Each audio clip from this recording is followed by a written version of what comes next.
नमस्कार साथियों।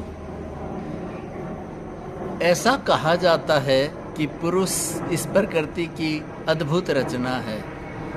इस प्रकृति पर सबसे बुद्धिमान, शक्तिशाली, सर्वश्रेष्ठ प्राणी कोई है तो वो पुरुष है। मैं ये आज आपको क्यों बता रहा हूँ, क्योंकि साथियों आज अंतर्राष्ट्रीय पुरुष दिवस है और इस अंतर्राष्ट्रीय पुरुष दिवस के उपलक्ष्य में आप सभी को मैं बहुत बहुत बधाई और शुभकामनाएं देना चाहता हूं। तो आप सभी को अंतर्राष्ट्रीय पुरुष दिवस की बहुत बहुत शुभकामनाएं, बधाइयाँ। ये दिवस मनाने का क्या उद्देश्य है? इस दिवस को हम लैंगिक समानता को बढ़ावा देने, सकारात्मक सोच से स्वस्थ, सभ्य, सुंदर तथा संस्कारवान समाज बनाने में पुरुष की भूमिका को रेखांकित करने के लिए मनाते हैं। वास्तव में अगर हमें एक सुंदर और संस्कारवान समाज का निर्माण करना है और आने वाली पीढ़ी के लिए रोल मॉडल की भूमिका निभानी है तो हमें आचरण में कुछ चीज़ों को उतारना होगा।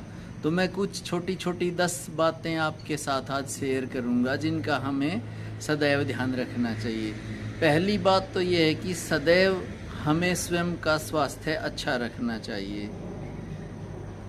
क्योंकि एक स्वस्थ समाज में ही स्वस्थ तन और स्वस्थ मन होगा, तभी एक स्वस्थ समाज का निर्माण होगा। दूसरा, स्वयं हमेशा समय का पालन हमें करना चाहिए। तीसरा, सदैव अच्छी आदतों को अपनाना चाहिए। चौथा, स्वयं के वस्त्रों का सदैव ध्यान रखना चाहिए। इंग्लिश में भी एक कहावत है, while you are in Rome do as the Romans do.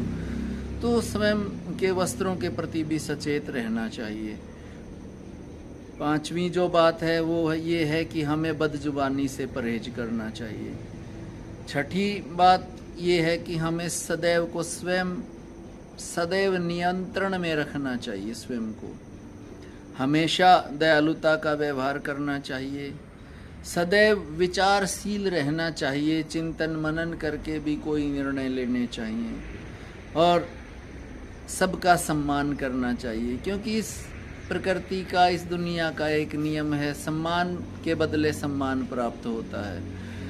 तो हमें सदैव सबका सम्मान करना चाहिए। और अंतिम जो बात मैं आपके साथ शेयर करना चाहूँगा वो ये है कि सदैव स्वयं का सर्वश्रेष्ठ संस्करण बनने की कोशिश करनी चाहिए।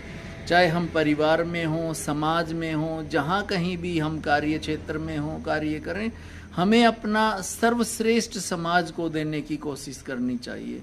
तो उम्मीद है आज का पुरुष दिवस पर मेरी बातें आपको अच्छी लगेंगी। पुनः मैं आपको पुरुष दिवस की बधाई देता हूँ। बहुत बहुत धन्यवाद।